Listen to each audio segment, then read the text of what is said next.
Did you know that there's an ascension path roadmap and that it's non-linear? Most of us don't realize that we're vibrating in a range or a bandwidth of frequency resonance.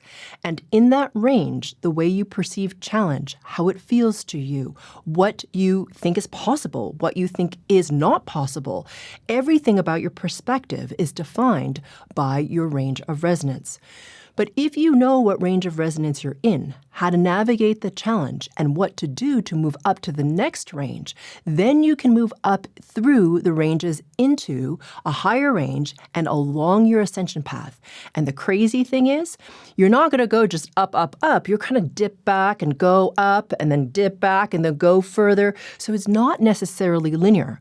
But once you understand the ascension path roadmap, there's less anxiety, less fear, and you have a clearer understanding of where you're going. So join me inside this YouTube Live where I talk more about what the Ascension Path Roadmap is.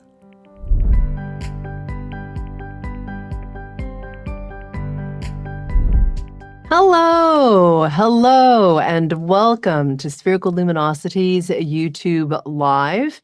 And we are covering today clarifying the Ascension Roadmap, which is such a critical thing to be doing in this particular window. My name is Cheong, and I catalyze your shift from the ordinary to the exhilaration of the quantum by giving you the tools to change your frequency resonance so that the life you live matches the life you dream of. For those of you who are brand new to frequency work and don't know much about it, I'd recommend checking out episode 176, Frequency Work Fundamentals Reboot of my podcast, Mastering Your World Through Frequencies, on this very same channel. So that's episode 176. All right, today we are talking about clarifying the Ascension Roadmap. Ooh. And to help me with this, of course, is my fantastic co-host, Miss Fiona Malcolm. All right. Okay, frog in my throat. This is what happens when you swallow too much sugar-free chocolate. And chill Quagway. Oh my goodness. All right. Well, I would really love to get some clarity around this because you are almost always saying everybody's path is unique. Yeah. But now we're talking about an ascension pathway, which sounds like there's a specific way to ascend. Right. Which, of course, now I'm going, wait, what? Exactly. Okay. Yeah. So, and then also, why are you deciding to talk about this now? Yeah. Is this something that you've known for a while? Is this something you just feel like now has to be talked about? Yeah. Talk to me about this because, I still like having my unique pathway. Of course you do. Yeah. Well, you all have your own unique path. That hasn't changed at all. All right. What I've noticed in the many years now that I've been giving frequency work is that there are common experiences at certain ranges of resonance. And I've never been high enough in my resonance to actually structure that, to be like, okay, this is kind of what happens in this range of resonance versus this one and that one. Because I've noticed that people who are in different ranges of resonance have a very specific perspective. They may not be exactly the same. Everyone's unique. What you learn is unique to you. What you're here to learn in this incarnation is unique to you. And I've noticed that there are certain road markers or things that people tend to experience in common in terms of their perspective, what they think limits them, how they conceive of things, what they sort of come up against as they come into a higher level of resonance. And I've also noticed where people fall down a lot. So why they kind of spiral in one sort of experience over and over again, while some people really move up in their resonance. So I'm a really curious person. I'm like, what the hell's, why is that happening? Because you can have two people who are equally diligent, do frequency work, do other kinds of work, really want to ascend in their resonance. They understand all that. Intellectually, they can understand that they are consciousness. They can understand that it's what animates us. They can understand that it's embodiment. They understand all of that. But some people feel it, are aware of it, expand into it, and feel all kinds of nonlinear magic. And some people just kind of spin around in that thought rather than, a more expanded experience. And so my question is always, why? Why is that happening? And so recently it became many things I do. I don't really, it's not like I sit down at the beginning of the year and plot out what we're going to be doing this year. It doesn't happen that way, right?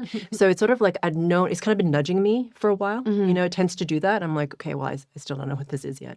I still don't know what this is yet. And then finally around April, I was like, oh, it's this. And so we've been working really hard to put this together. So am I suggesting that you have to follow every single range in the roadmap to ascend? No. But what I'm suggesting is that when you're in different ranges of resonance or different bandwidths of resonance, likely you will experience something like this. Your challenges can look like this.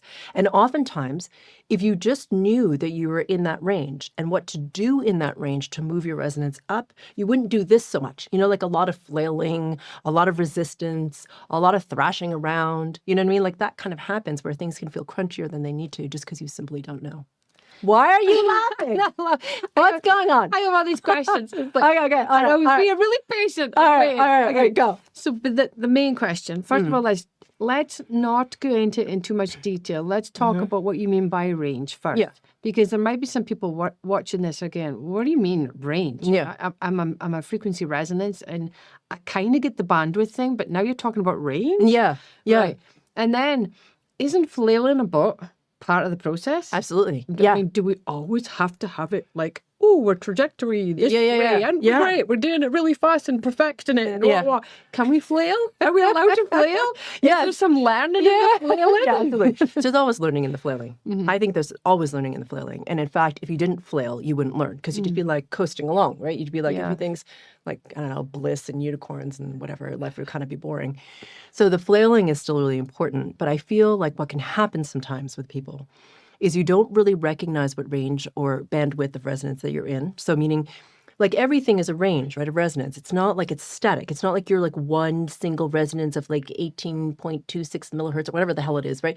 You're actually this bandwidth of resonance or range of resonance. And when you're occupying that, you have a certain perspective. You see things a certain way. You tend to hold certain beliefs. You tend to approach problems in the same way.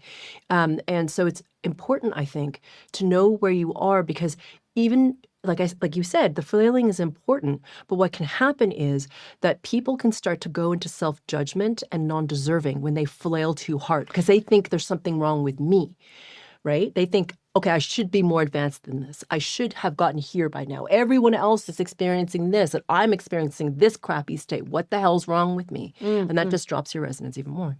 Okay, so just for me to summarize it. Yeah.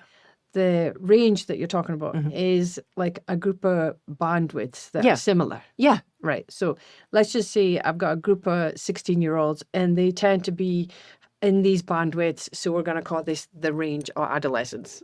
Yeah, something like that. Yeah. No, obviously, I don't want to get into detail too much about this because you obviously want to talk about this in a different platform in more detail. It would make sense because it sounds like a great tool. Okay. But now, if we're there, and now what you're saying is the reason why it's a tool and why it's helpful to understand this is that, it's okay to flail. Yeah. And if you know that you're flailing and you know it's being triggered, then you can see the win in it, rise above it and pull yourself back up again. That's right. But often what you're saying can happen is they tend to take that as, oh no, this is me, I suck. Yes, exactly. Okay. And then you can drop in your resonance. And the other thing is, this is what I find fascinating. So for people who start to experience the higher ranges, okay, you have these moments where you have this extraordinary expansion. You can feel stillness emanating from you. You feel the oneness. You can feel the resonance of your higher self, whatever it is you experience, okay, whatever that means for you, higher range, okay? Yeah.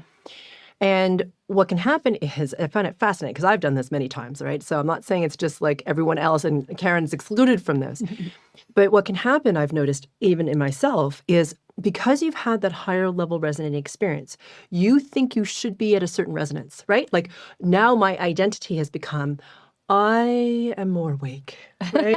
Like I am more expansive. I'm more heart-centered. And I'm making fun a little bit because this is how, I'm making fun of myself, right? When we're there. When you're there, it looks it can feel like that. Like I got it. Like I've got it. Like I've ascended. Yeah, yeah. Not just laughing at me. Anyway, so and then like life kind of kicks you in the ass a little bit, and then you're like, oh wait, like that's not really what's happening right now. That was just a small moment. Yeah, exactly. But when you have that moment, we can hang on to it and can become our identity. And if we're not like having that experience anymore, it's like we can disdain ourselves. We can disdain others because they're not having the same experience as us. It can become like a mental construct of like, this is what I should be experiencing, or I am experiencing this. But it's like in my meditation, I should experience this, this, and this.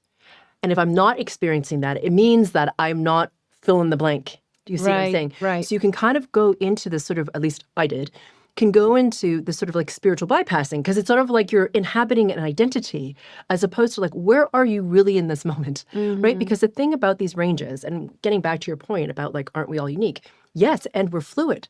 So some days, like this morning, you can wake up and not be in the higher range. When you walk into your bathroom and it's flooded with water, you're like, crap. You've just woken up, you're not really awake, and you step into water. You're like, oh, no. So anyway, right? So was my range in the higher ranges when that was happening and I was cursing? No, wasn't there. And that's okay. But it's like to recognize that these ranges are actually fluid, and to understand and to acknowledge where you are right now, because knowing that is really powerful, because it allows you to come out of resistance, right? Because look, imagine that you think you're in a higher range, but you're really not. You're in like the range I was in this morning in the messy water. Yeah. Right. So here you are. If you try to use a tool of like accessing your heart space and emanation of your higher self, when you're feeling like, yeah, and you're thinking like WTH or worse, it's not accessible to you. Yeah. Because your resonance is lower. Like in this moment, my resonance is not kumbaya. All right. That's not what's happening right now. What is happening right now is more like WTF, right? Okay. So if that's what's happening, okay, so you're in it. So it's not about like negating the experience of that. It's like, okay, well, here I am right now. Okay. So I'm in it. I'm with myself in it. I'm like, all right, here we are. And at some point, if you're with yourself enough, you can shift out of it. But the tools available to you at the range of resonance that you're in is not the same depending on your resonance. So if you try to reach for a tool that you're used to using because you're usually in a higher resonance, it's not available to you. And then you start to think, well, why can't I access this? Like, why can't I get this reaction or response that I usually have? And then what happens is like now you're tail spinning, and now in your head, and you're not in your center. Do you see what I'm saying? Now it like kind of devolves. So the thing is, like, wherever you are in your resonance, whether you're moving up, down, wherever you are, I think knowing or my feeling is strongly that if you actually can acknowledge where the hell you are in your range of resonance, then you're not in resistance. You're like, okay, I'm here. Okay, so let's come back to it as a tool. Yeah. Right? And mapping it. Because it sounds like it's a great tool if you have the awareness to know. Maybe it's not quite as linear as this, but okay, typically I'm hovering between this range and that range. Yeah. And things that come at me, it's all right. I can deal with them. Yeah. With a pretty good attitude. Yeah. But this morning, somehow, I am like titty tantrum, stamping my feet, everything's a problem. Yeah. And I'm not managing it. And I'm having a meltdown. Yeah. So now I understand the ranges. Yeah. I know then me being there going, oh, wow, I am real.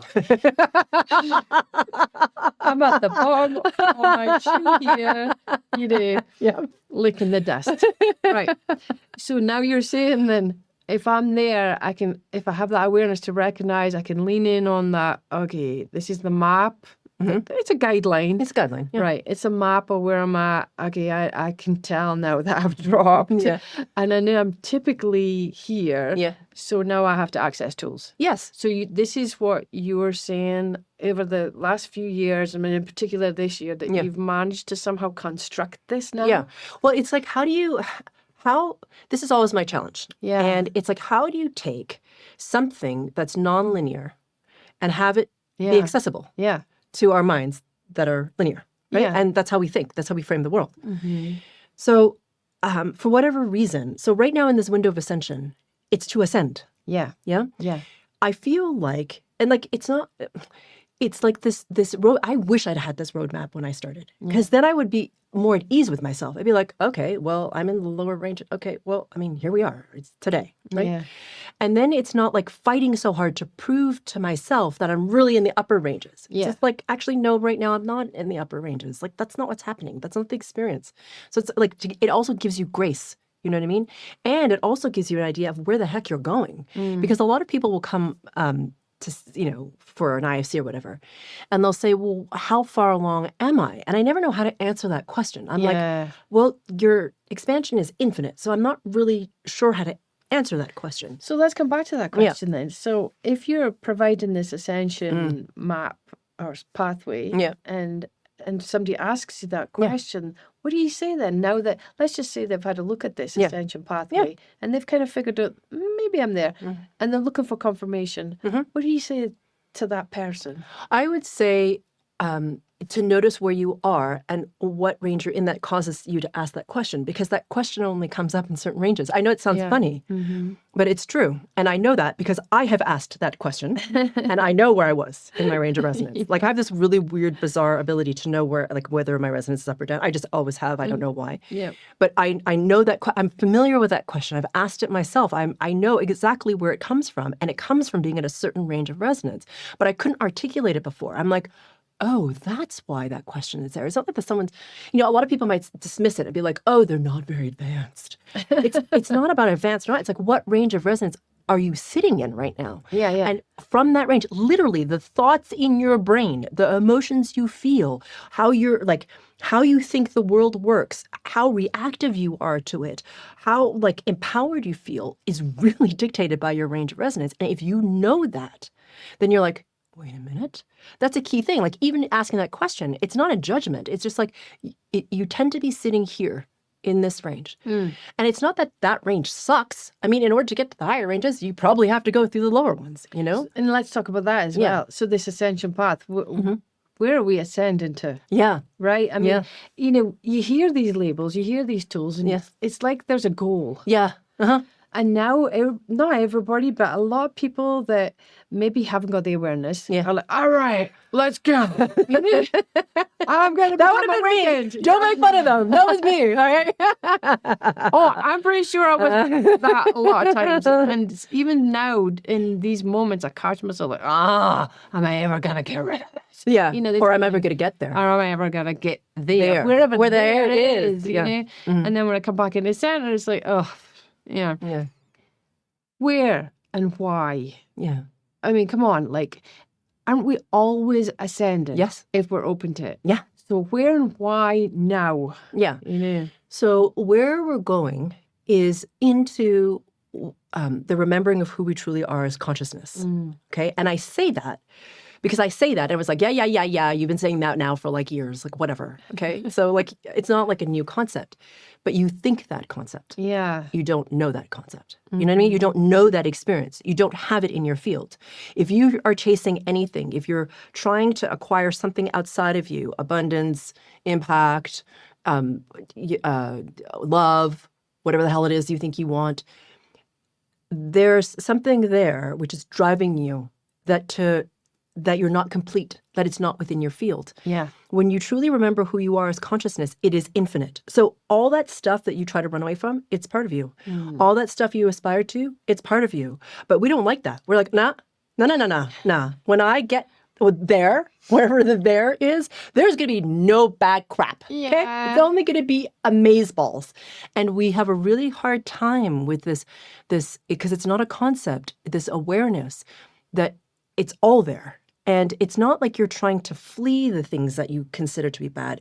Your perspective, honest to God, the way you view things is completely different because you're not in that subjective, this is bad, this is good, this is advanced, this is not, blah, blah, blah. You know what I mean? That's a very mental construct. When you get to this point where you have that resonance level, it is not a thought. It is a felt or aware or known thing, okay? Because some of you don't feel, right? Some of you will just know. So that's the thing, and it's very difficult to explain. This is the remembering. The remembering. And the thing is, that's the point. it's difficult to explain because it's not a mental concept. It's an experience of consciousness expanding. And the thing is about the remembering that everyone is sort of forgets a little bit, because everyone focuses on the infinite expansion of consciousness and the abundance and all that good stuff, which everybody wants, is that it's embodied. Okay, so it's like, here you are in your body and the density of you, and we often will fight with our bodies, right? Like the experience, the humanness, the emotion, like, blah, right? That happens. But the thing is, it's really about the celebration of unity or everythingness, oneness, in the individuation, which is you in your form. And it's never been done before. So that's the remembering. It's that both actually can happen at the same time. So being human, but also the remembering that we are much greater than that, but somehow the two of them can work together. Yeah. Okay, so it's oftentimes too, when I hear you talk about this resistance, this resistance, this resistance. Oh my God. And the way that we're talking about this tonight, it sounds like as well that these ranges in this ascension path is kind of about not eliminating, but reducing the resistance. Yeah, it's letting it go. Absolutely. To that remembering. Yeah. Isn't it weird that we block ourselves? I mean, there's nobody else blocking it. I literally will do this with myself like multiple times a day. I'm like, oh God, I know what I'm doing to myself. Yeah. Like I have that awareness and I'm like still doing it. I'm like, why really? are we still choosing this? I know, exactly. Yes. But the thing is, as you rise in your resonance and you move through the ranges, you recognize when you are doing it. That's the thing that changes. Yeah. And my feeling is that part of this remembering process is that you start to, and it's happening more and more for more people, right? It's happening a lot for the Limitless Potential Mastermind right now. It's really spectacular what people are sharing. It's also happening for people who are in Living Your Brilliance. Yes, I mean, I've seen some of the feedback. It's It's phenomenal. They're loving it. Whatever you're doing right now, just keep on doing it. Yeah, because the thing is, it's like you start to feel or experience or be aware of this expansive limitlessness, and it's filled with delight, and it's filled with joy, and it's filled with love, and you are all those things. I was just going to say, and I think because people are experiencing that more, probably because of this level of work that can be done in this window of ascension, there's an awful lot of people starting to accept their humanness. Yeah, exactly. And be gentle with themselves, which means they're being gentle with each other. Yeah, exactly. Right. It's really awesome. Okay, so, I mean, we could talk about this, but let's talk about the actual tool itself. Look, this is not about selling something. This is about kind of giving people an opportunity to jump. Yeah, exactly. Right? And to let go. Yeah. So you, like you said, at the beginning of the year, had that feeling, okay, we've got to create this tool. Yeah. My team was like, Yeah. God, do we have to? I'm like, yeah, we got to. Sorry, guys. No, it's been good, right? Yeah, it has. But it's I think it's really important to kind of explain to people listening that the desire is that in being able to access this, they will have this gift of having their eyes opened and being able to see, oh, this is why I'm stuck. Yes, exactly. Oh, and this is what I can do. Yes. All right. Exactly. Yeah. So let's talk about it then. When are you going to give it to us, please? Oh, in a couple of weeks. In a couple of weeks, you'll start to see emails about it. And I'm really, there's like a founder's member price. It's really going to be very affordable, for people who want to join it. And I did it deliberately because I feel like this is such an important tool. Yeah. I really wish someone had handed this to me. If I would have, I guess I must have done it for myself, like, a few years ago. But if, you know what I mean? I was just like, my God, if I'd had this, like, it would have shifted everything. Like, you know what I mean? I just think, I'm like, wow, I was really spun out there a number of times for really no reason. It's just because I didn't know what was really happening. You know? Yeah, right. I didn't have that bigger perspective.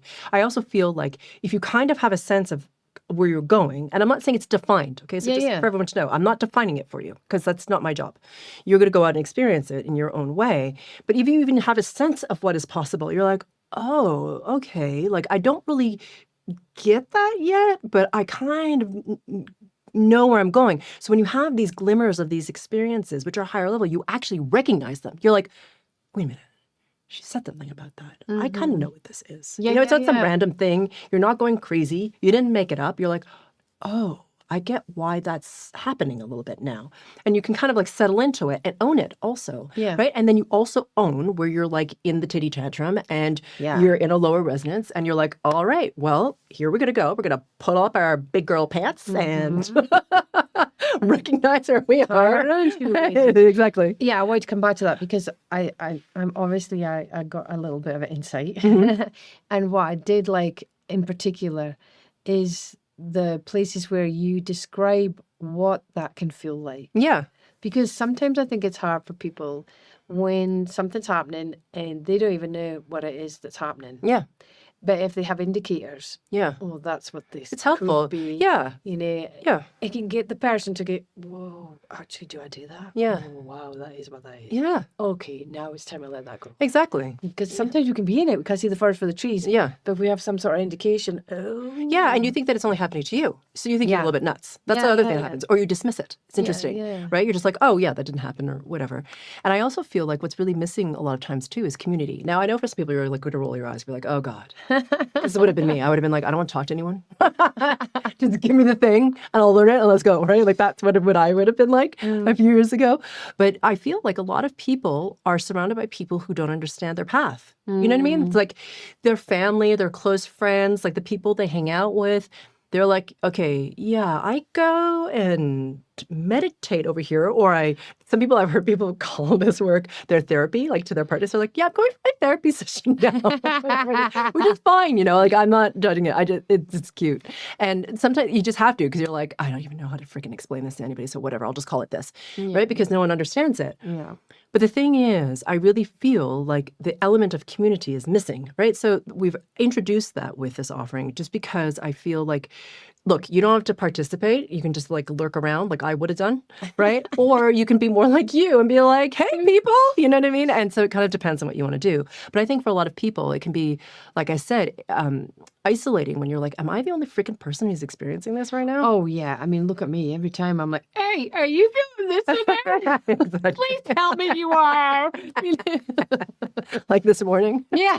Cool. Yeah. I mean, and I also think too that, you know, when you're in a sense of community, you know that, okay, we can do this together. Or somebody's been through it and we're, oh, dude, I know exactly how What you're that feel, feeling. yeah. Hang in there. Hang in there. You know, just somebody that gets you. You know? Yeah, exactly. No, I agree. So I Okay. think it's really important. So we're going to hear about this in more detail soon enough. Yeah, like next week, I'd say. Yeah, next Right. week. Yeah, 'Cause I don't think want so. I don't want to do any spoiler stuff yeah, here. yeah. And maybe we can just leave the floor open to people to ask questions Yeah. about this. Maybe Yeah. they want to know more stuff about what the Ascension means. You know, Yeah. why is it important for me to have a path? You Yeah. know, things like that. Yeah. Yeah. Maybe we can So put we'll that- open the floor to questions. And the other thing that we're going to do is we're going to do a giveaway. That's right. Yeah. Oh, yeah, we have that. We have that workshop this weekend. I have been wanting this workshop forever. I know. I'm so excited. Oh, come on, people. You are so lucky tonight. So what Fiona? So anyway, this Saturday, if you don't yet know, we're giving a workshop called Reuniting with Our Arcturian Family, expanding into the limitless abundance of the new reality. And it's kind of remarkable what's happening with people right now and what we can expand into. And the Arcturians, for everybody to know, and I'll talk about this more on Saturday, are a race of 5th to 10th dimensional order of beings. They were associated originally when they were lower in their resonance with the star Arcturus, which is 7 light years away from the Earth. And they're very ascended beings. And just to be really clear, like I don't channel, like I never have and I never will. And these beings have no desire to enter my field because it would just drop their resonance like a freaking stone. And they have no desire to be in your resonance. I mean, all respect to all of you, you're all wonderful people. But compared to like a 10th dimensional order being, your resonance is lower. I hate to break it to you. And so they have no desire to enter your field. But what they're doing in order to help at this time is similar to what we did in Egypt together, actually, which is that because their resonance is so high and they step forward to help, we can entrain up to their resonance. And so we get to feel some of the juju? yeah, exactly. And they, of course, have not forgotten who they truly are as limitless creator beings. And they're like, we would always, like, if you could perceive them, we would see them as godlike, really. Oh, seriously, when they entered the arena, shall we say, in Egypt, I mean, they messed with the equipment, never mind anything else, but you literally, well, there was a lot of us felt this elevation. Yeah, it was And, crazy. Like they were there. Yeah. You knew, like they were there. Yeah, exactly. Yeah, it was crazy and awesome. So, and then of course, what I help you do is I help you bridge up into it, right? So that's what we're doing. And we're going to talk about limitless abundance. And because I feel like people have an idea of what that is, but they don't really know what that is. Right.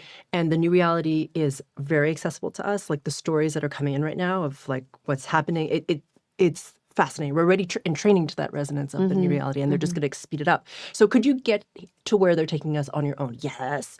But they're just helping us have it be faster. Yeah, right? yeah. So anyway, that's this Saturday. And I deliberately did it so that it would be like a Saturday morning.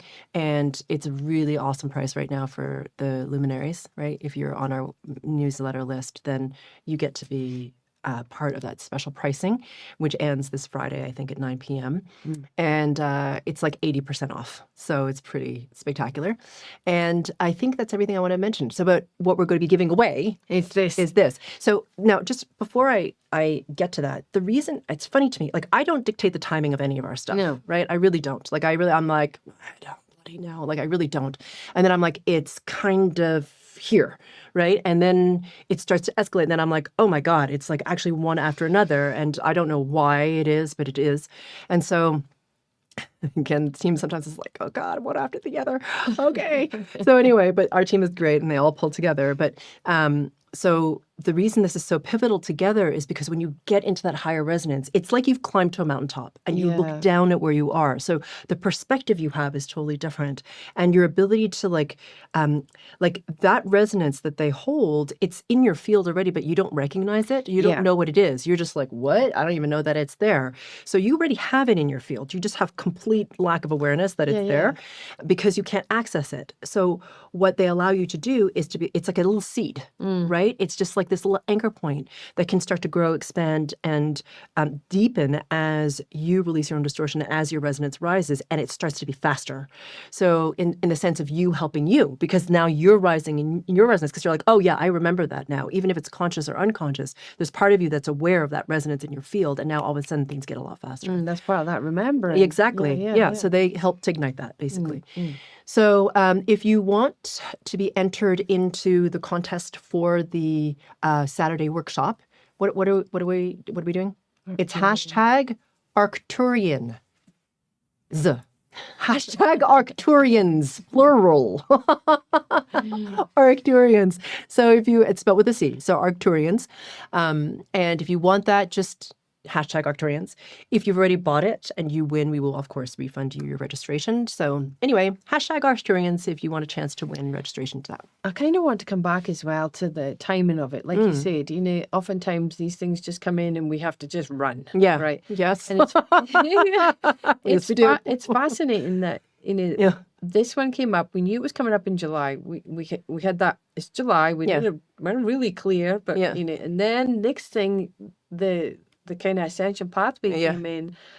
And then we knew, like you said, these two were had to be compatible. Yeah. So the idea is that this workshop comes first because they help us to remember or help us to rise. So you can experience the higher end of the range. Like whether you're consciously aware of it, you're like in that higher range. You're just in it. Yeah. Right. And so whatever your experience is not relevant. Right. Yeah. Like whatever your felt conscious awareness of that is not relevant because usually the last thing to know is your brain, like your mind. Your mind is like very slow to process. Your mind's amazing, but honestly, compared to you as consciousness, quite dense. And so if you have that anchor point, then the ascension pathway is just like, you just go and it's just like, you can just use it really in a way that you probably couldn't have if you hadn't been in that great higher resonance first. That makes sense. Because I was thinking, wait, we haven't really talked about how they're related. Yeah, I didn't know how they were related. Until recently, I'm like, why are we doing this? Anyway, that's what it is. Okay, so we're going to open the floor to questions we always do. So if you have a question, you just type it on in and Chris will pull it up and I will endeavor to answer as many as possible. All right. Before we go into the GFC, which is like, the best part. And is there anything else I need to say, Christopher, about the, about anything? Anything? Okay, great. Okay, so just questions then.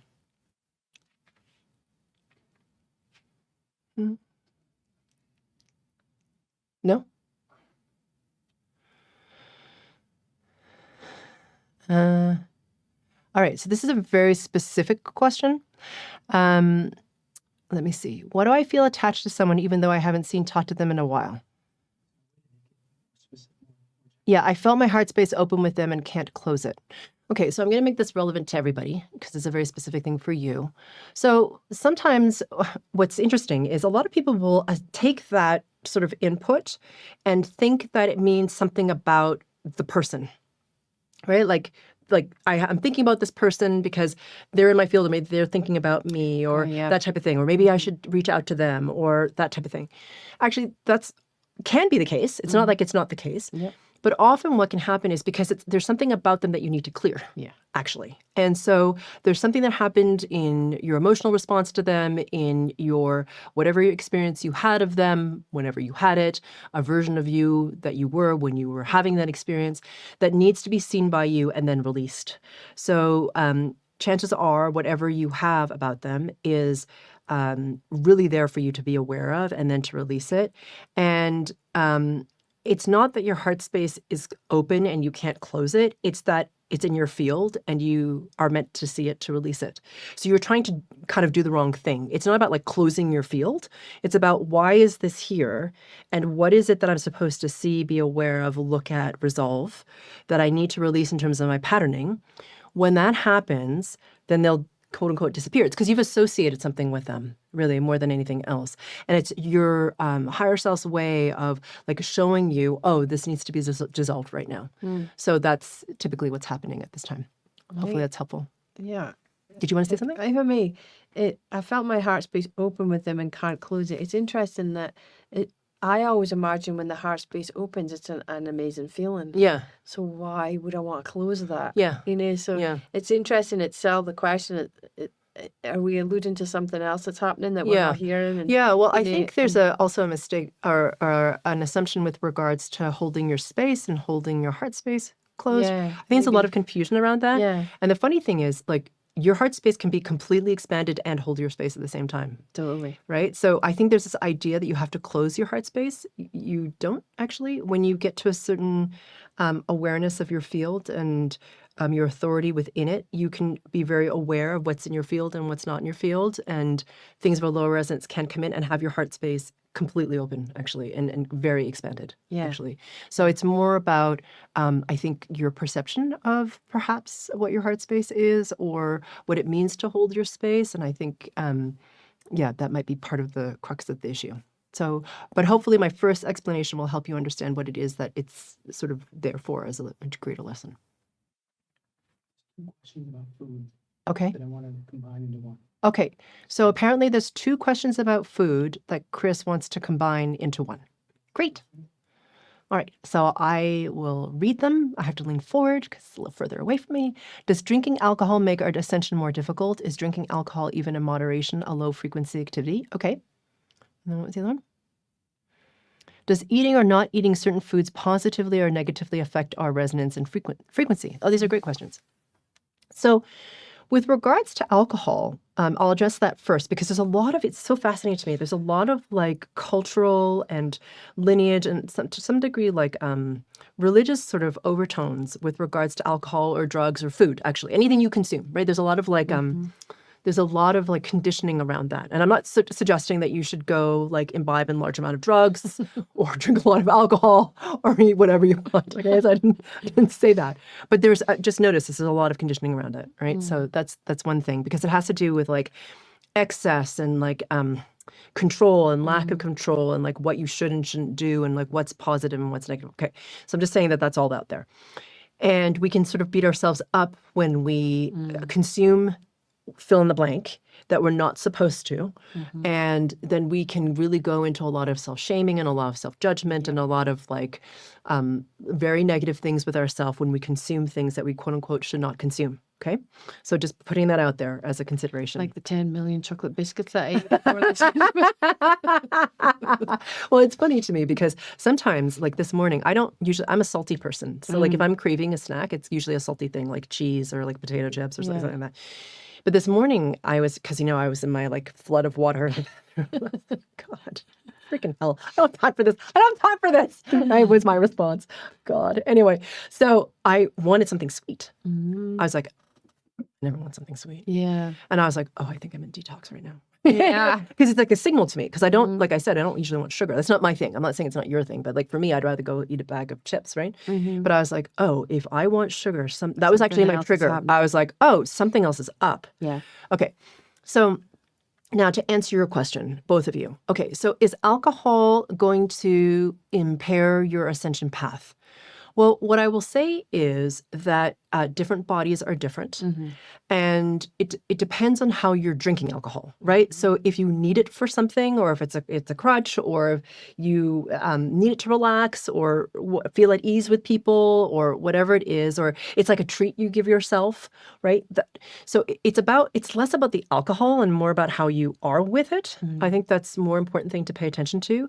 I don't really think like a glass of red wine is gonna like damn you into the lower levels of resonance. Right? I really think that if you feel like having a glass of red wine, it's great if you want to have that. It depends on your body. It can lower your resonance if you're somebody whose body doesn't ingest it very well. Like my body doesn't. I know your body doesn't.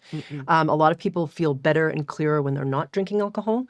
And so what will also happen is that as your resonance rises, your tolerance for things that lower your resonance physically drops because it doesn't feel good and you're more aware of it. So you're just like, oh, I'm not willing to like experience that. I don't want to feel sluggish. I don't like feeling out of sorts. I don't like, whatever it is that you feel when you eat or drink those things. So what will happen often is that when your resonance rises, you'll start to like cleanse, your version of a cleanse. So whether it's a formal cleanse that you do with somebody, there are a lot of functional nutritional therapists, including Kristen Royal, who's here, or Raul, I'm sorry, Kristen, who's here. And, there are all kinds of people who can help you with a cleanse. And for some people, they just start noticing they don't want to eat this, whether it's sugar or meat or processed foods or whatever the thingy is, whatever. And I'm not saying eating meat is bad. I didn't say that. But some people feel like when I first started my journey, I actually didn't eat I reduced the amount that I was eating. I went vegan for a while. I got to a point where I was breatharian for a while. I'm not advocating any of this. I'm just saying this was my path. And it helped me physically feel different. And so therefore it affected my resonance in a certain way. I don't need to eat like that anymore, and I don't. But my point is you will start to figure out what works for your body and what drops your resonance, what keeps it stable, what helps you raise it. So it's more about how does your body feel? And as you, like I said, you rise in your resonance, you become more aware of your sensitivities and how that doesn't feel good to you. You become aware of your allergies and how that doesn't feel good to you, how you won't tolerate a certain amount of inflammation in your system. Because honestly, inflammation in the body just slows your resonance down physically. Like it makes you feel sluggish and not good. And so therefore you're not going to want to experience it because you're like, well, why would I? I just have to not eat that. You know what I mean? And it's not really out of punishment, because a lot of times people will diet because they're like, I shouldn't eat that because I need to look thin. Oh, right? yeah. For example. Yeah. Right? But it becomes more like, I want to feel better. You know what I mean? So it's based on that rather than an aesthetic that you're trying to achieve or, maintain or whatever. And so hopefully that answers your question. I think as well, for me, especially like with the sugar or anything that would cause inflammation in my body, I find it harder to find that stillness. Oh, absolutely. So like for me, am I doing it because it impacts my resonance? Not so much that, even though I know that's the reason. Yeah. It's more to do with it. How easy is it for me to access the stillness inside? Yeah. Or even come into your center. Or come into my center. Yeah. And if I'm finding foods like causing agitation or, like clenching, I just don't want it. Yeah. Because I'd rather feel the stillness. Yeah, exactly. Because even in the stillness, I can still have human chaos. Yeah. But I still have that as the anchor. Yeah. Whereas if I don't have that as the anchor, then it's just like flailing. Yeah, exactly. So, I'm not sure about the food. I don't have it because it directly impacts my frequency. But Yeah. the beauty of these frequencies Yeah. is that you have that feeling of stillness and expansion, and if that gets reduced or taken from me, I'm like, ooh, I don't like that. no, I don't like that. Yeah, exactly. And the thing with sugar and caffeine, actually, is they will mess with your sense of time. Mm-hmm. So meaning it's harder for you to be in the present moment of linear time because sugar, I don't care what the form is, sugar, okay, and caffeine will like speed you up in time. Yeah. And then it will drop you back in time. So your body's doing like acceleration and then deceleration really quickly, and you're not in your zero. And it's pretty. Like, that's what it found in my body. It's intense. It's intense, and I'm allergic to alcohol, so I actually have never really drunk it. But when you're in that resonance, what happens sometimes is, depending on it, it will also like pull you out of your 0 point, because it pulls you into like a slightly different overtone of the reality. Yeah. And it can be really hard to center into this moment in linear time if you're, well, depending how much you've drunk, obviously. Yeah. So that's the other thing to your point. So thank you for raising that. So hopefully that answers your question. Maybe one. Okay, 2 more. I didn't know what to answer. Okay. All right. Chris is like, oh no, there's so many questions, and he feels bad. Okay, so I'm just trying to.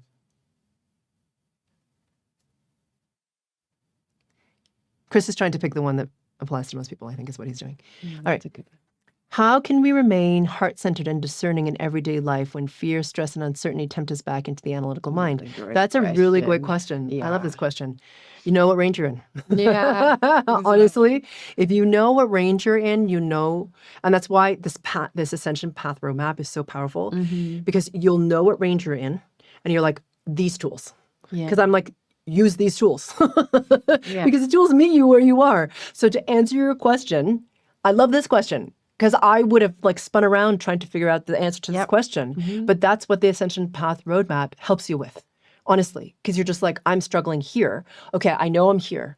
And she said to me, use these tools. So I will, and like the GFCs are pitched to the range that you're in. Okay, so it's everything is meeting you where you are to help you be where you are, so you can soften, surrender, enter your center more, and then move up in your resonance. A lot of us try to like, just like, I don't know, I'd like burst up into the resonance as if it's going to save us. But I'm like, you gotta be with where you are first, or you're just going to create resistance, and then you're just like flailing. So wonderful question. Thank you for answering it. The answer is coming to you, basically. Yeah. All right. Oh, this is a great question too. This is wonderful. When doing frequency work, how do we differentiate between detox and having a bad day? Oh, yeah. Yeah. Yeah. Sometimes they're the same. Oh, yeah. What's happening at the same time? At the same time. Yeah, it can be all of the above. Yeah, exactly. When you're detoxing, generally speaking, you're having a bad day. Oh, yeah. Oh, yeah.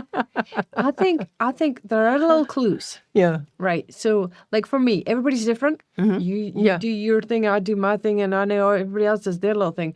For me, memories that shoot in from way in the past, very specific and very detailed, that mean nothing to my present day. It's like, whoa, this is definitely detoxing. Yeah, exactly. Yeah. Never mind the bad mood I'm in. Yeah. But yeah. Yeah, because just for in case it's helpful, the memories, it's just like whoever asked that, I think it was Avery asked that question before, like, why am I thinking about this person? Yeah. So the memories you're having is actually your higher self being like, this distortion needs to be purged. Yes. But it comes in the form of a memory. Yeah. Right? So an emotional experience, because mostly our memories are emotional. Yeah. Right? Like if you have a memory, there's an emotion usually associated I have a with reaction it. to it. Yeah, exactly. I'm literally having an in-moment reaction to a memory that happened decades ago. Oh, right. It's like, what? Yeah, exactly. And the weird thing about memory is when you're in reaction to the memory, you occupy the version that you were in the memory. Meaning you're not in you, right? Yeah. So the woman that you are now, the resonance that you are now, you're not in that resonance. You're in the resonance of that version that experienced the wounding associated with the memory. Yes, and I also think there's a level there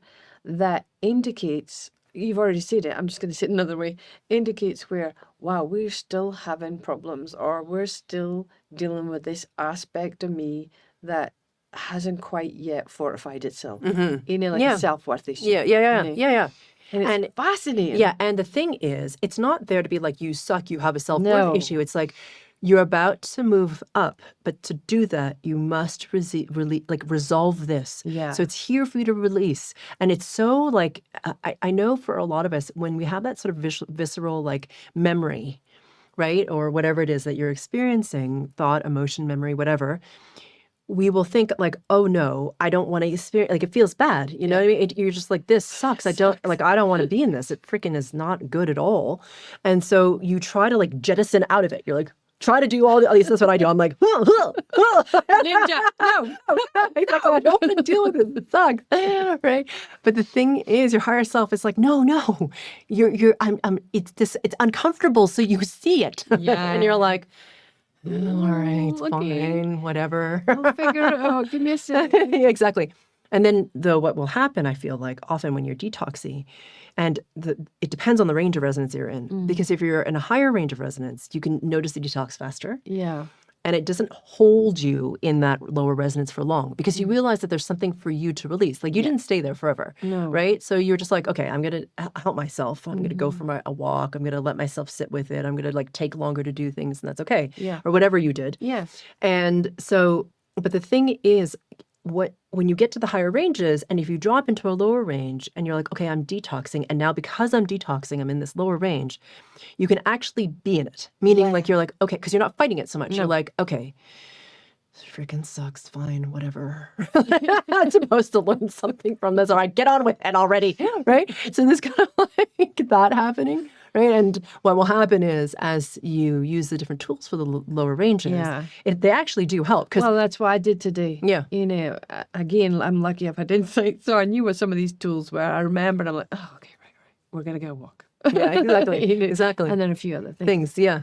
But sorry, I just wanted to come back. Another thing I noticed today as well is time goes weird for me when I'm in detox as opposed to just having a bad day. Obviously, like you said, detox can make it a bad day. Yeah, I know. If you choose to go that way, right? But then I always find time gets glitchy for me when it's detox. Yeah. It either speeds up Yeah. or I can't track it. Yeah. You know. Yeah. What about you? Yeah. For me, when I'm detoxing, I'm much more up in my head. That's my tell. Or and when I'm up in my head, what I'm doing is saying stupid things to myself, usually. You're right.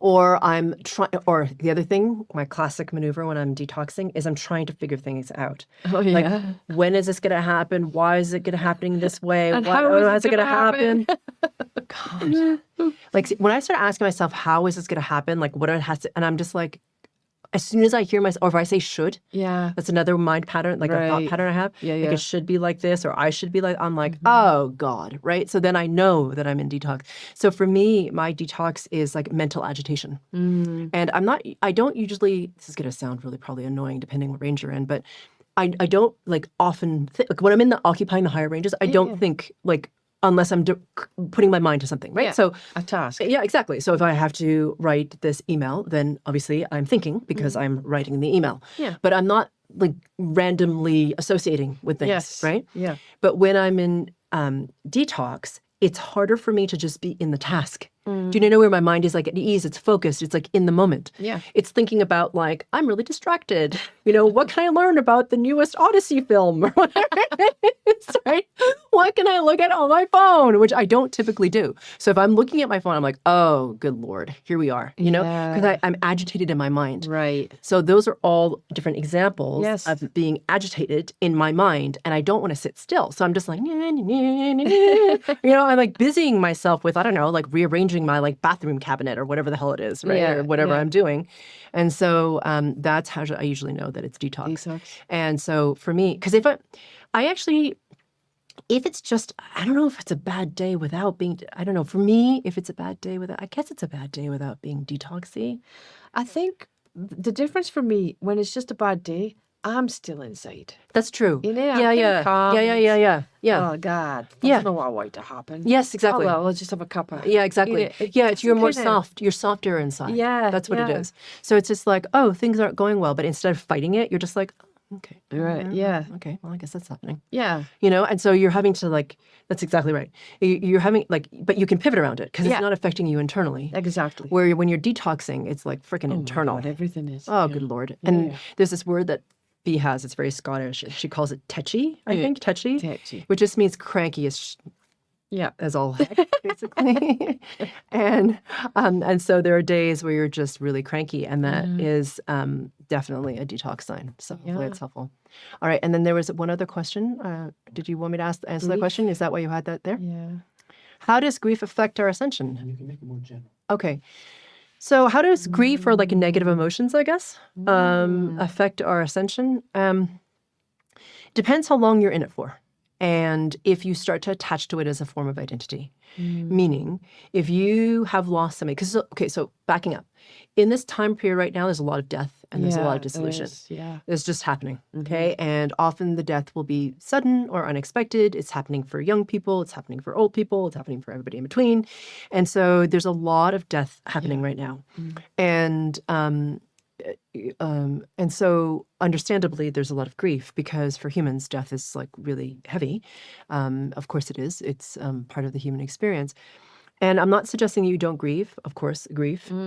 But what can happen is, I think for a lot of people, is they can start to anchor to their grief because they feel bad letting it go because it's like letting go of the person. And so if you're doing that, that's not great because you're holding on to the person or the version of the you when that person was still there or that type of thing. So if you start to identify around your grief, like have it be like part of your person, like who you think you are or who you think you should be in order to honor that person who has passed away, I think that can slow things down because now you're attaching to a mental construct of shoulds and you're falling into like a set of rules or rule sets that really hold your resonance down. So grief in of itself is not a bad thing at all. It's part of the human process. And of course, when you have loss as a human, you grieve. And the loss can be of a person. It could be of a job. It could be of a way of being. It could be of anything really. We can experience grief. And so the thing is with grief is can you allow it to be, and then can you allow it to move through you? And I think that sometimes people have challenge with either of those things. And so That's a tricky one, though. it is a really tricky one, and no one can tell you how to move through grief. No, that's a very personal journey, and there's no right way, as far as I know. Okay, so I think that is great. Yes. And let me see. So if you want to receive emails in your inbox, which we, especially for Hotmail right now, oh my Oh, God, they're having such a hard time. such a bugbear. Microsoft is just such a pain in the ass.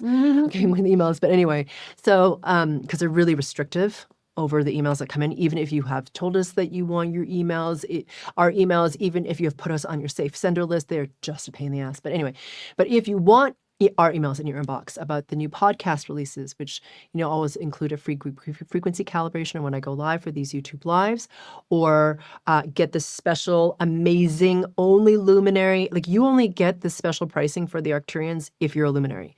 Like if you go to our website and you just go and you're not a luminary, the price is 80% more. Okay. So just for you all to know. And then also different things that we offer, like the Ascension path, or what we're calling, actually, it's called the Rising Together Mystery School. I love that. Right? So that is something that we're opening for the luminaries first. So if you want to receive any or all of that, plus the free Moving with Ease into a Higher Resonating More Abundant You GFC you receive for just signing up, you can subscribe at the very bottom of our homepage at sphericalluminosity.com. So now we're going to pull for the winner of the Arcturian workshop. Let's see who it is. Oh, Chris is going to do his fancy technology thing that I don't understand. I can't do all of that. All right.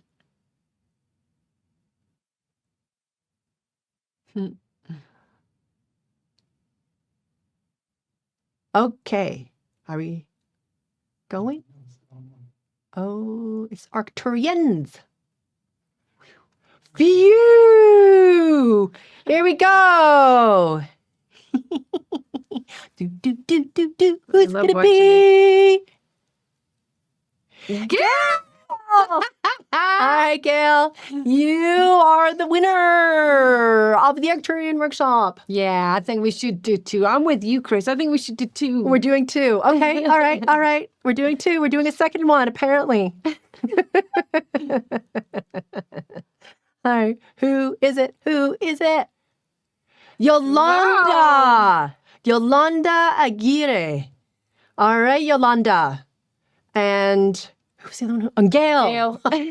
Memory like a sieve. My God.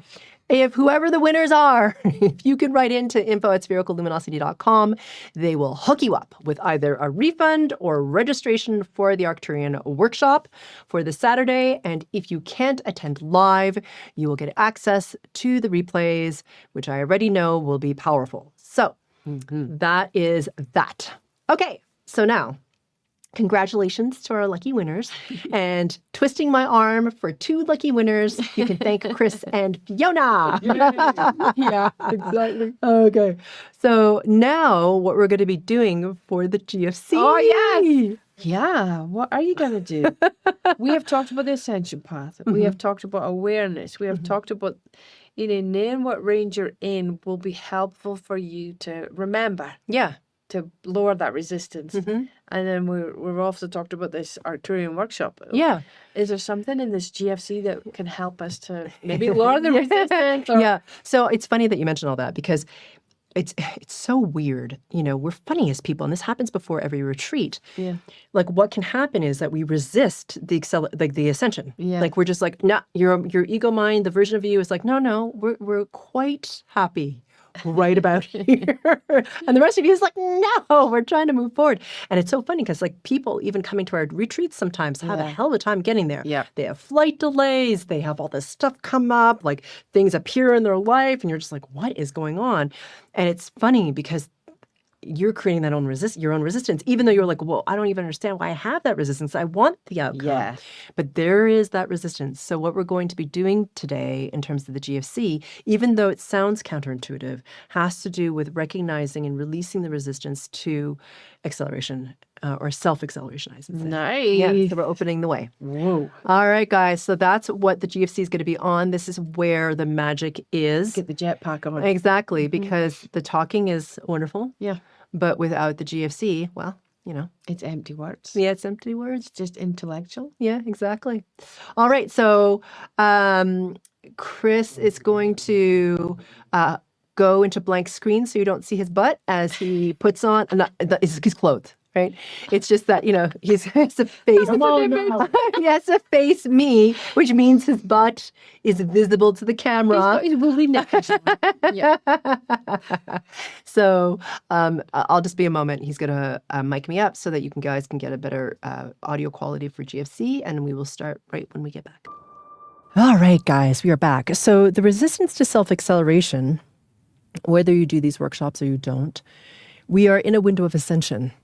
Okay, and it's really funny as humans because we often we want acceleration, but we want everything to be certain and the same and safe for us at the same time. It's kind of funny.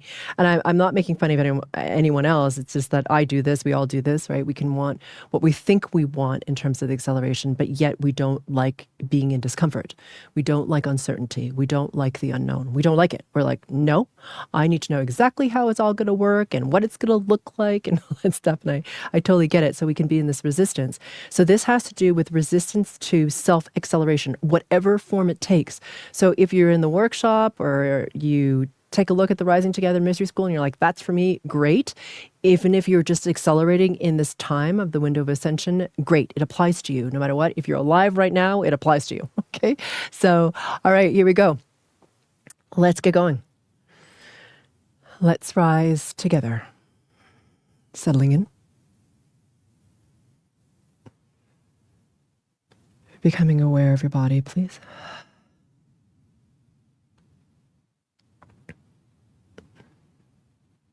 And as you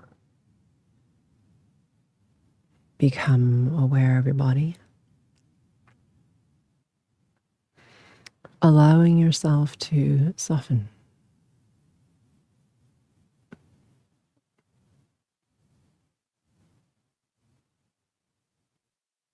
to sink further into whatever is supporting you.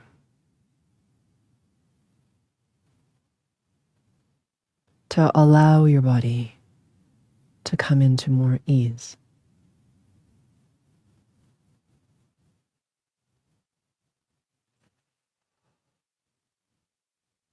Now, for some of you, this is physical. Okay, so you're like, okay, I'm aware of my body. Yeah, I'm clenching my jaw. I'm going to release it. For some of you, you also have like a felt sense. So you might feel like an internal tightening, emotionally or mentally, perhaps in your tummy or in your heart space or somewhere else. It doesn't have to be in any of those places. And you're like, whoa, why am I tensing here? Now, not all of you are like that. So if you're like, I don't have any awareness of that, I don't know what she's talking about, then that's not where your awareness is. But just scan your body. Being aware of your body, excuse me, as a whole. So whether that's from the crown of your head to the sole of your feet, soles of your feet rather, excuse me, or the inverse, or front to back to front, inside out, outside in, side to side. Allowing yourself to become aware of your whole body. And if there is holding or bracing or tensing, is what I'm trying to say, bringing your attention to that spot and allowing yourself to soften.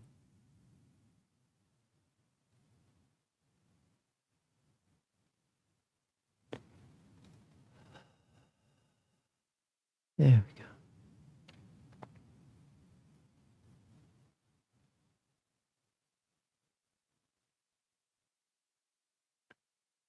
Good.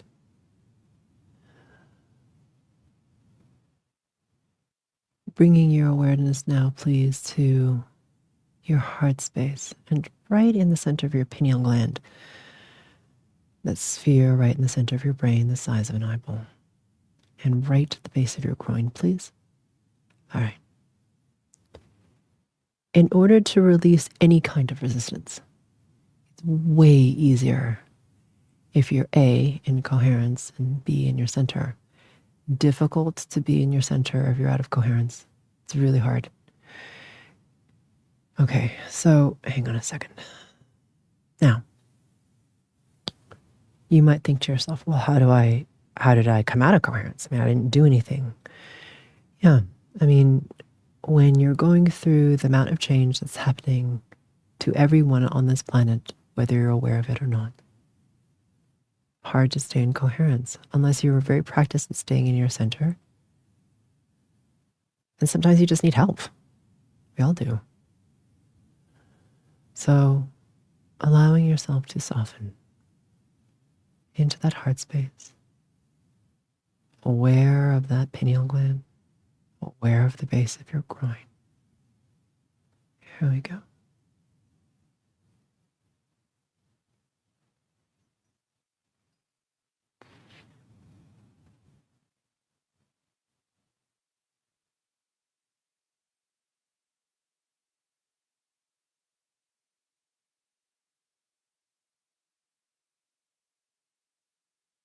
There we go.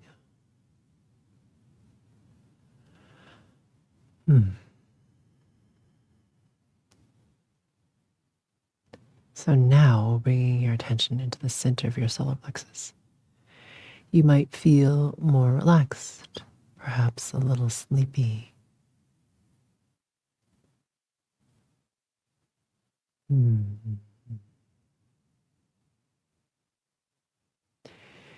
When you come into more coherence, your system can come into ease more easily because everything's in alignment. It's like a bicycle. When everything's all in alignment, you roll along smoothly. But if your front wheel spoke is out, it causes your tire to wobble. And the more it wobbles, the more out of alignment the rest of the bicycle becomes. The harder it is to steer, the harder it is to maintain the same speed or accelerate. So bringing your attention now into that center of your solar plexus.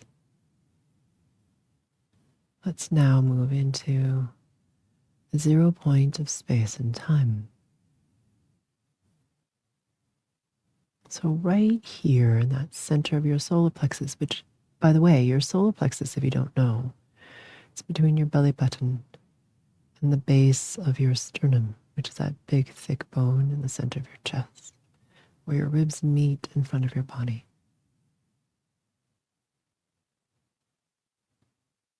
So finding the center of that space, wherever that is for you.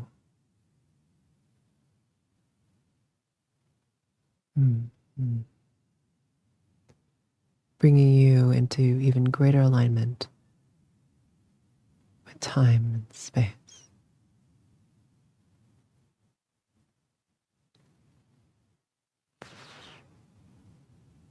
Good. And let's initiate a more precise, let's call it orientation or depth within 0 point. So all that means is becoming aware of the center of your solar plexus.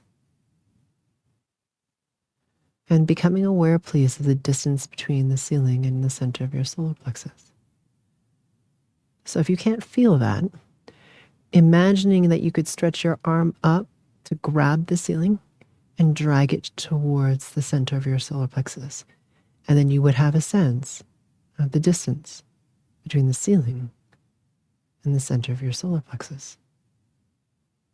And doing the same thing between the floor and your solar plexus. The front wall to the center of your solar plexus. Back wall to the center of your solar plexus. Left wall to the center of your solar plexus. Right wall to the center of your solar plexus. At your own pace. You might be faster or slower than the rate at which I speak, and that's great.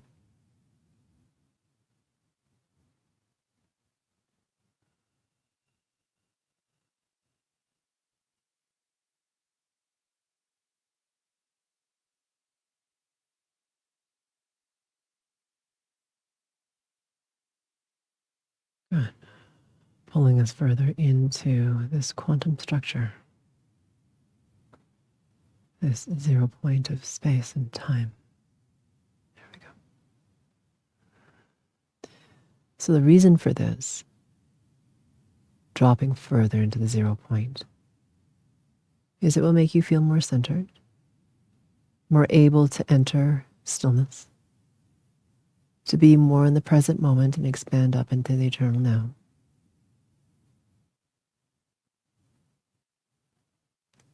Not to mention to influence your reality a whole heck of a lot more effectively.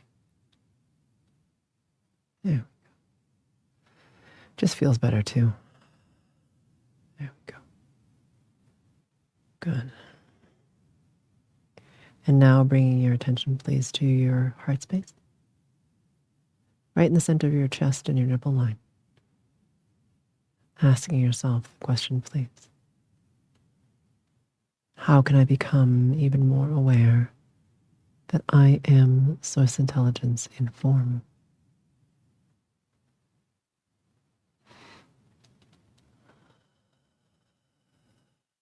And that question again for those of you who are new is, how can I become even more aware that I am source intelligence in form? Pulling your resonance even higher, irrespective of where it began. And by you asking yourself that question, it initiates your own rise in resonance. Your higher self responds to that question, quickens your resonance. And of course, I help to pull it up even further.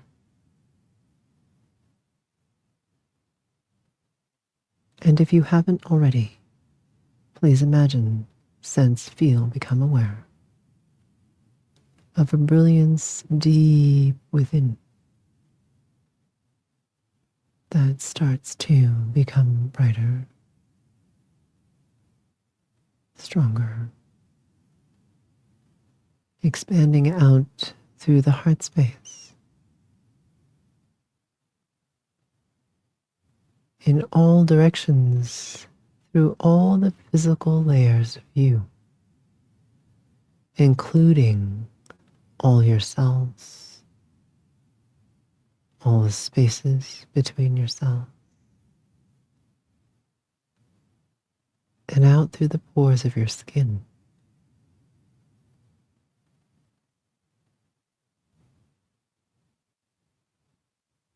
into an infinite sea of brilliance that stretches out in all directions around you.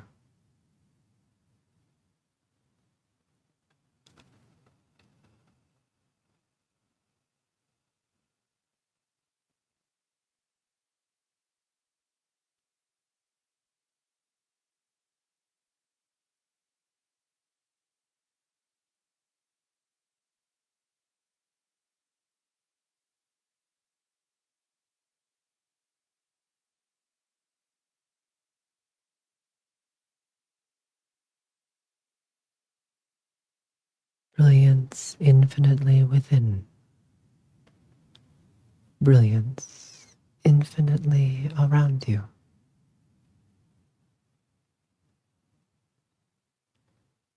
All of this brilliance is you.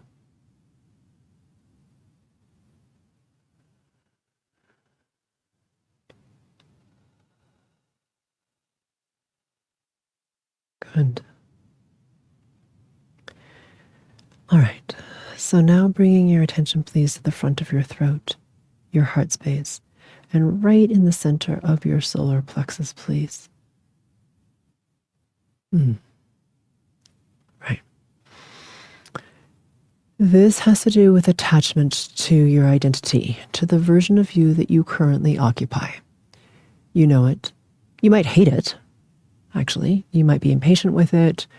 You might disdain it. You might be frustrated with it. You might be all kinds of things.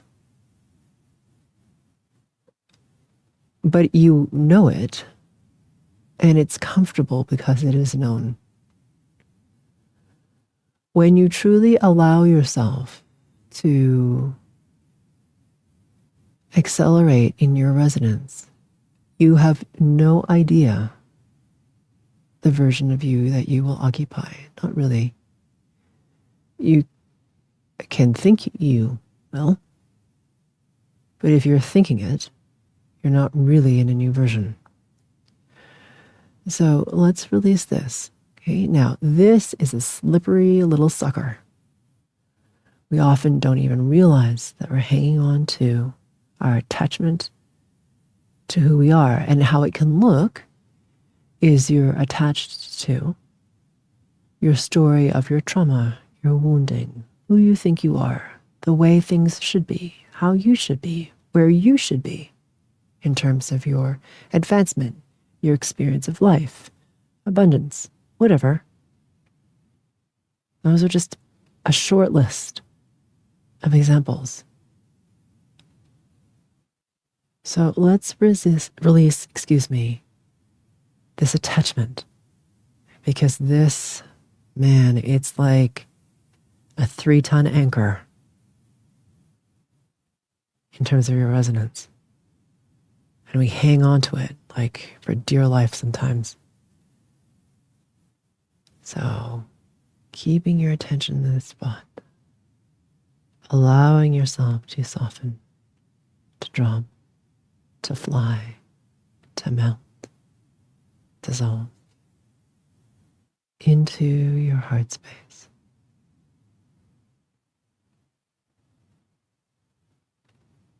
Allowing these distortions to shift, transmute from the density of particle, the known, the defined. Back into the wave potential of the quantum field.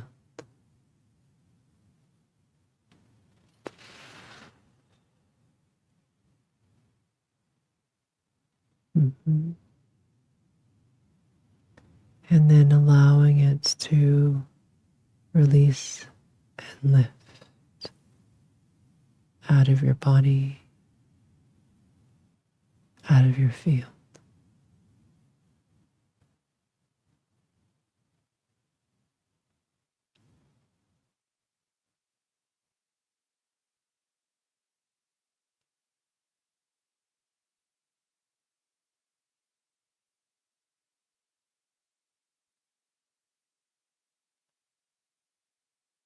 Dissolving away from you. So for some of you, with this released now, you will start to be aware of what you are holding on to. Okay, you'll just be like, oh my God, I didn't realize that I needed to have that perception or that expectation or that rule set, because it makes me safe as this identity of me.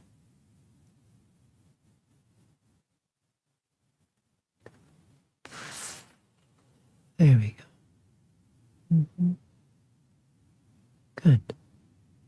Bringing your attention, please, to the heart space and right into that pineal gland. Yeah.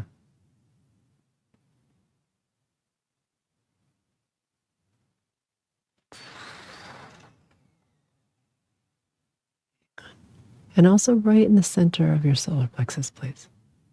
Mm.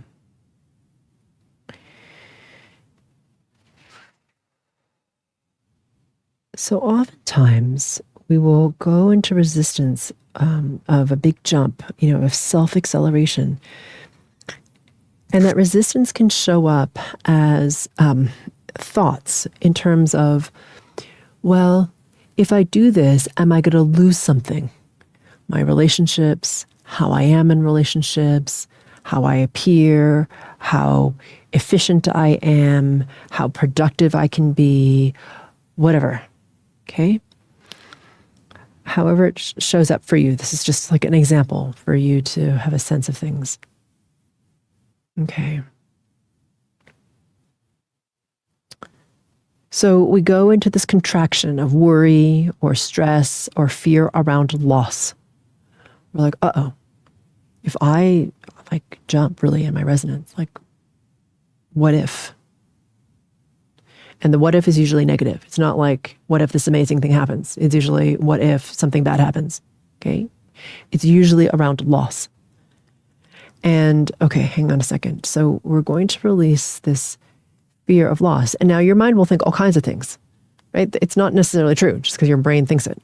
It's just what your mind is attaching to because of this resistance and this fear of self-acceleration. We are the ones who get in our own way. Honestly, I'm realizing this at greater and greater degrees. It's shocking. This is for myself. I'm like, wow, I am getting in my own way constantly. Okay, here we go. And what a different way of saying that is I'm blocking the emanation of my higher self through my physical form. It's a different way of saying resistance. It's all the same thing. So here we go. Let's release this.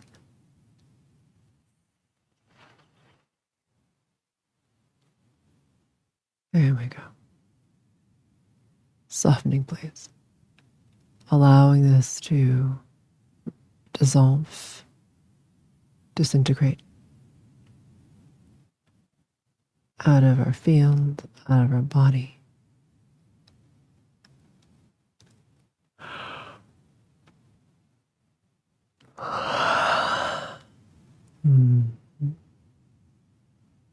Good. No trying. Very soft. Allowing. Because when you allow like this, at this level of resonance, you're sitting in the authority of you as creator being. Gently, softly, sitting in your neutrality, observing, noticing. allowing for this to dissolve. Good.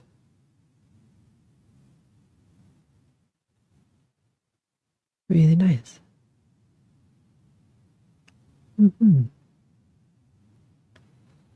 Okay. So now bringing your attention, please, into the top half of your solar plexus. So again, solar plexus between your belly button and the base of your sternum. So whatever the top half is for you, that's great.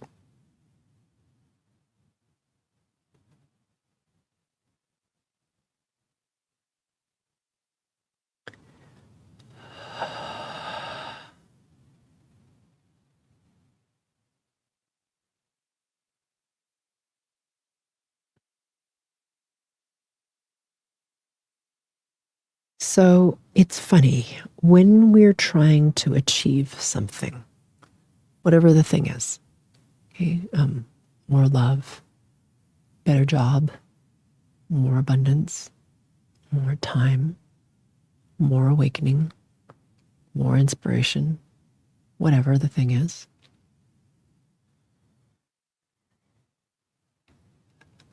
We will try to achieve it. So we will go into action. We'll be like, okay, I'm going to get all this stuff done.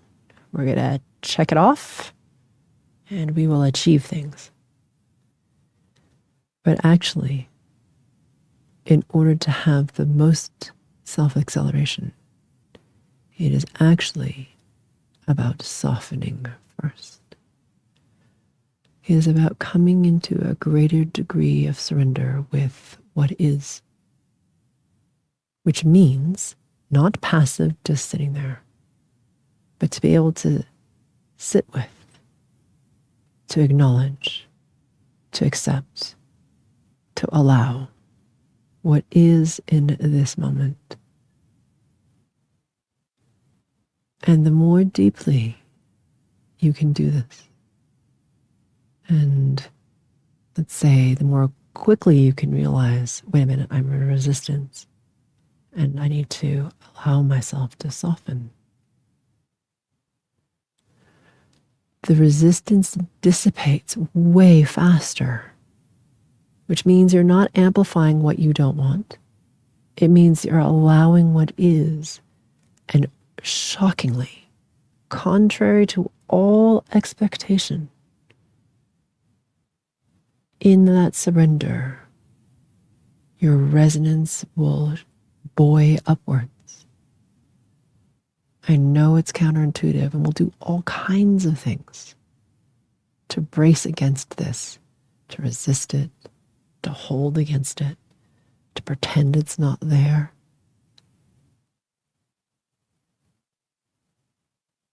But the real key is to release that tensing so you can drop further into this moment in the near time in order to access the eternal now, the heart space, and the infinite. Allowing yourself to soften here, please. And as we do this, releasing a very large number of lineage, cultural, and religious patterns, which inform your need to struggle, to fight, to try harder. Now, am I suggesting that action is unimportant? No,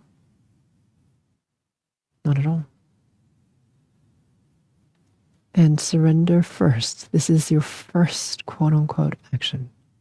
And as you allow what is, the inspiration for what action is of the highest resonance will become more available to you.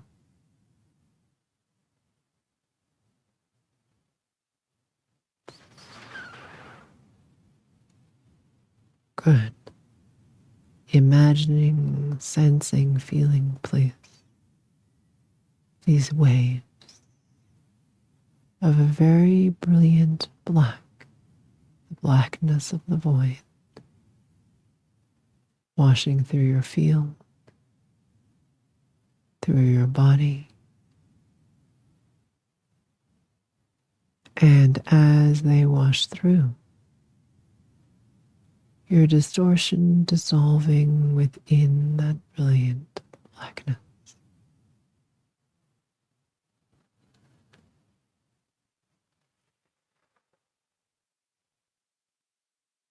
Mhm.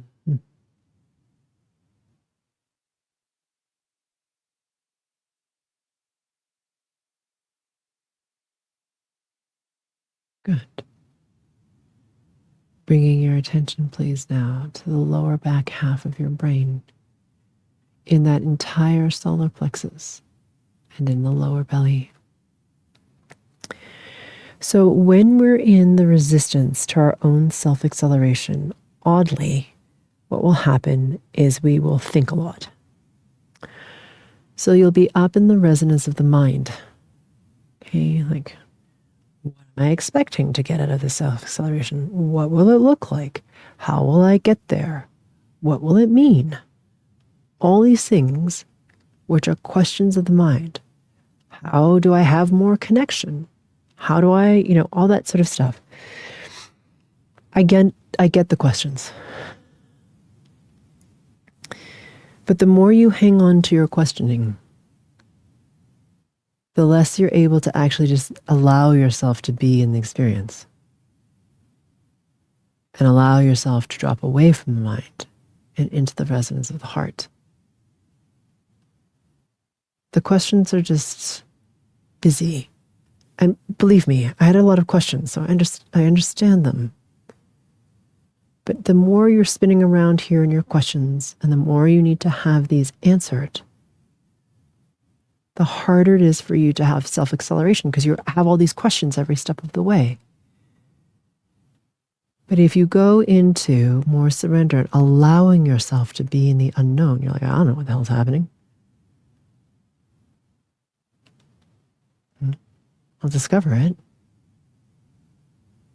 Then so much more can happen because you're not slowing it down with your mind's need to understand. Your mind is extremely slow. I mean, like I said, it can be awesome, but compared to you as consciousness, extraordinarily slow. So what I'm releasing here has to do with the mind.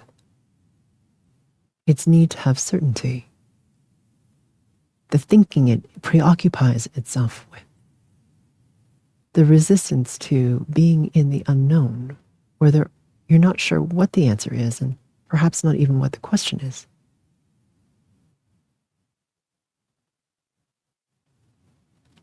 Allowing this to dissolve, this need for the certainty of the mind, to understand, to figure it out, to have all the questions solved in order to move forward. This is very slow. Let's release this.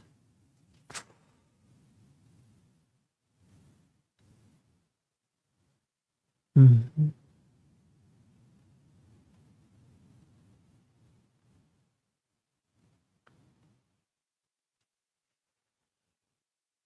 Softening, please.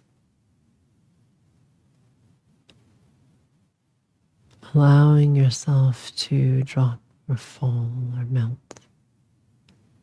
right into your own center. And as you drop or dive or fly into your center, at some point you'll stop moving. And whenever that is for you, allowing for yourself to be at ease at this resting point.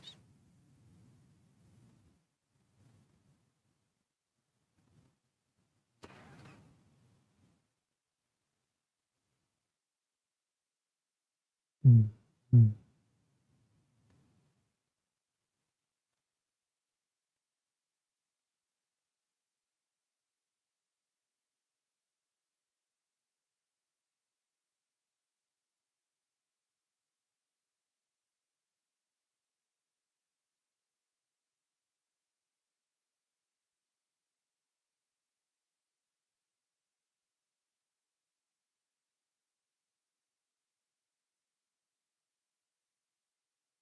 Good.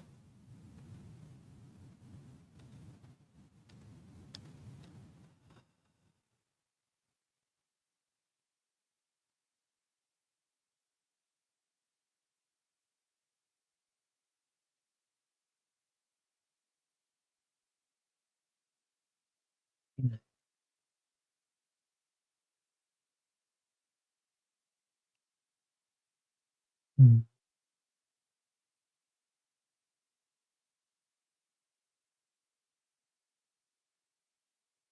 Good.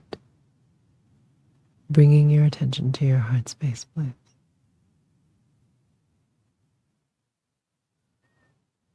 And imagining, sensing, feeling the very center of the earth,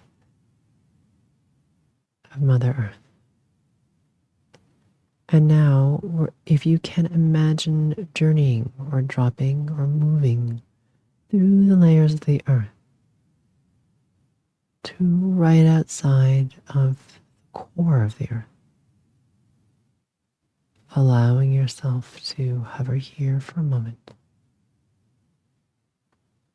and asking for permission to enter the heart of Mother Earth.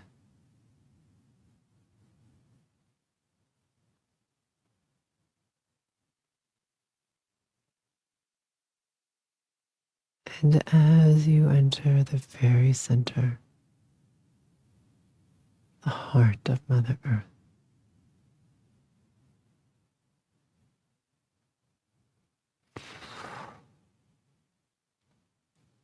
allowing yourself to soften here, to allow yourself to be in the resonance of this tremendously vast field of love.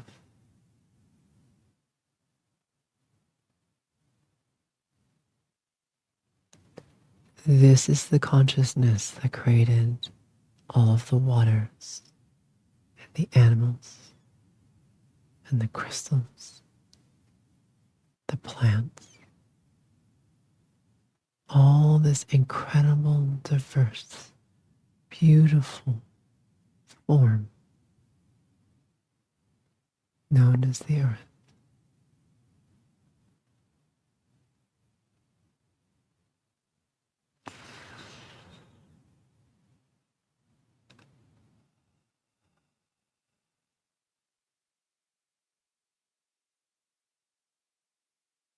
Good. And some of you are aware of this. There are these really beautiful pulsations of love and an incredible brilliance through your field. Her consciousness created your form. She is our mother. And you are beloved, exactly as you are.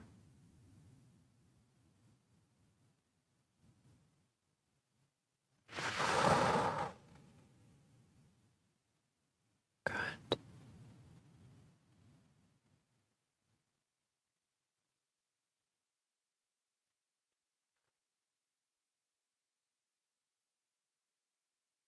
Yeah.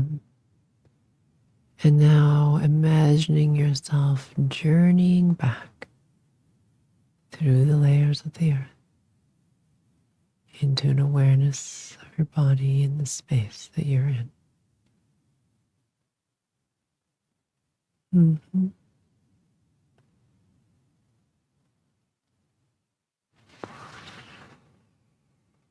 Imagining, sensing, feeling now your heart space starting to expand. And as it expands, it's filled with a very crystalline light. Here we go.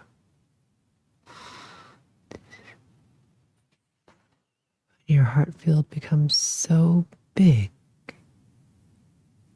It's like you can't tell where the ends of it are.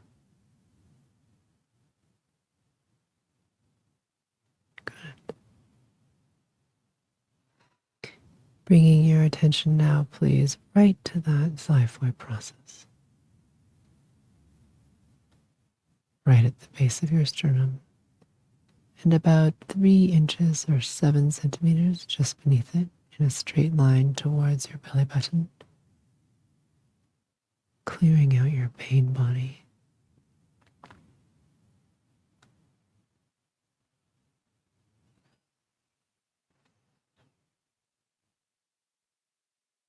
Good. For those of you who are new, we clear out your pain body because your pain body has a memory of you before the frequency work was done. So this helps you with integration. Everyone take a deep breath in, please. Holding your breath for a count. 7, 6, 5, 4, 3, 2, 1. Exhaling with sound. Holding your breath out. 7, 6, 5, 4, 3, 2, 1. Breathing normally whenever that feels good to you.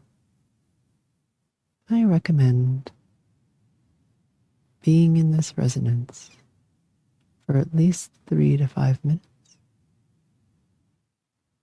And whenever the time is right for you, blinking your eyes open, looking at something inanimate.